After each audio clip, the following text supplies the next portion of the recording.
رب العالمين والصلاة والسلام على رسوله الكريم وعلى آله وصحبه أجمعين وأشهد أن لا إله إلا الله وأشهد أن محمدا عبده ورسوله. أعوذ بالله من الشيطان الرجيم من همزه ونفخه ونفثه. إن الذين يكفرون بالله ورسله ويريدون أن يفرقوا بين الله ورسله ويقولون نؤمن ببعض ونكفر ببعض ويريدون أن يتخذوا بين ذلك سبيلا أولئك هم الكافرون حقا وأعتدنا للكافرين عذابا مهينا. والذين آمنوا بالله ورسله ولم يفرقوا بين أحد منهم أولئك سوف يؤتيهم أجورهم وكان الله غفورا رحيما. سورۃ النساء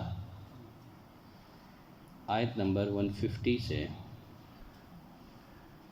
152 تک 3 آیتوں کی میں نے تلاوت کی ہے. ان آیتوں میں اللہ نے فرمایا ان الذین یکفرون باللہ ورسولہ، جو لوگ اللہ کے ساتھ اس کے پیغمبروں کے ساتھ کفر کرتے ہیں. سابقہ آیتوں میں منافقین کے قبیح اعمال اور ان کے اقوال کا تذکرہ کیا گیا تھا. اس آیت کریمہ سے اہل کتاب یعنی یہود اور نصارہ کے خیالات، ان کے شبہات کی تردید کا بیان شروع ہو رہا ہے، اور یہ موضوع اس صورت کے آخر تک یہی رہے گا.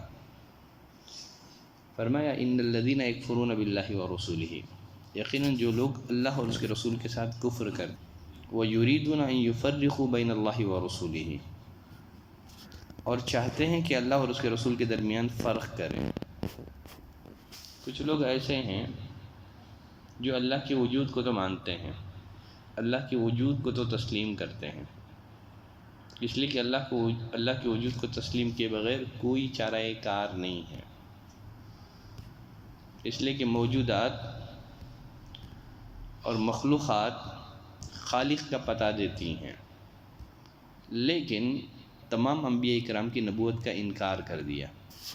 اللہ کو ماننا، نبوت اور رسالت کو نہ ماننا یہ بھی کفر ہے، اس لیے کہ اللہ کا ماننا یہی ہے کہ اس زمانے کے پیغمبر کا حکم مانے، اس کے بغیر اللہ کا ماننا غلط ہے.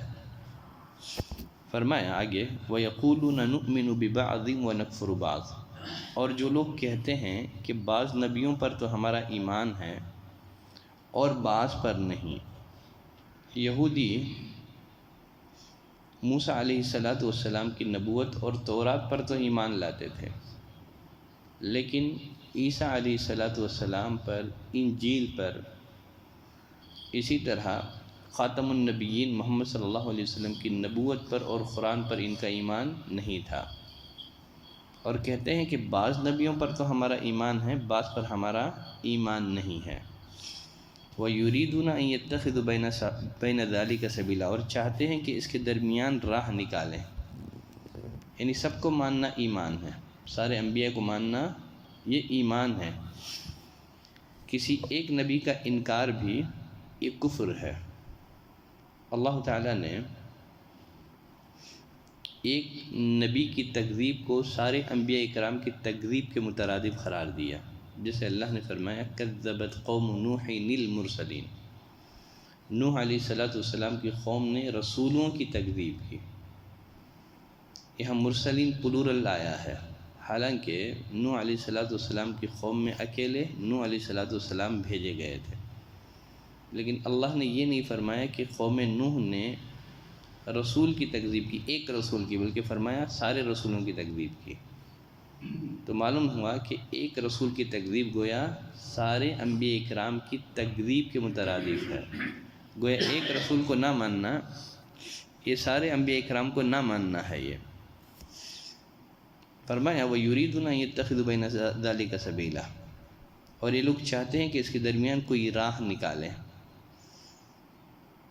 یعنی بعض پر ایمان لا کر اور بعض کا انکار کر کے یہ لوگ تیسری راہ اختیار کرنا چاہتے ہیں. اور یقیناً انسانوں میں ایک گروہ ایسا بھی ہے جو قرآن کو تو مانتے ہیں لیکن نبی کریم صلی اللہ علیہ وسلم کے فرمان اور آپ کی احادیث کو نہیں مانتے ہیں. یہ گروہ منکرین حدیث کا ہے. اور خود نبی کریم صلی اللہ علیہ وسلم نے اپنی زندگی میں اس گروہ اور اس فرقے کی پیشن گوئی فرمائی تھی. آپ نے فرمایا تھا کہ یقیناً ایسے لوگ ظاہر ہوں گے جو مسندوں پر ٹیک لگائے ہوئے بیٹھیں گے، اور جب ان کے سامنے ہماری کوئی حدیث پڑھی جائے گی تو وہ کہیں گے ہمارے اور تمہارے درمیان فرق کرنے والی چیز کیا ہے؟ اللہ کی کتاب ہے. قرآن میں جو حلال ہے بس ہم اسی کو حلال مانیں گے، قرآن میں جو حرام ہے ہم اسی کو حرام مانیں گے. پھر آگے نبی کریم صلی اللہ علیہ وسلم نے صحابہ سے کہا الا وانما حرم رسول اللہ مثل ما حرم اللہ. اے لوگوں خبردار، رسول اللہ کسی چیز کو حرام قرار دے وہ ایسے ہی حرام ہے جیسے اللہ کا حرام قرار دیا ہوا حرام ہے. الا انی اوتیت القرآن ومثلہ معہ. اے لوگوں اللہ نے مجھے قرآن بھی دیا ہے اور قرآن کے مانند اور ایک چیز بھی اللہ نے مجھے عطا کی ہے. فرمایا اولئک هم الکافرون حقا. یہی لوگ حقیقی کافر ہیں اور ہم نے کافروں کے لیے رسوا کن عذاب تیار کر رکھا ہے. اگر کوئی آدمی اللہ کو تو مانے رسول کو نہ مانے تو ایسوں سے متعلق اللہ نے اس آیت کریمہ میں فیصلہ کر دیا کہ ان کے بارے میں یہ شبہ نہ کیا جائے شاید یہ لوگ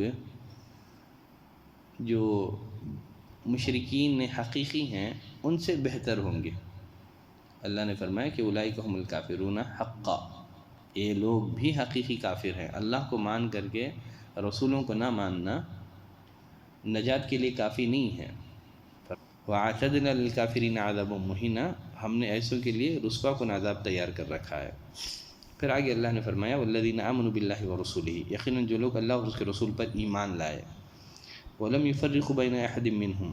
اور ان رسولوں کے درمیان تفریق نہیں کی.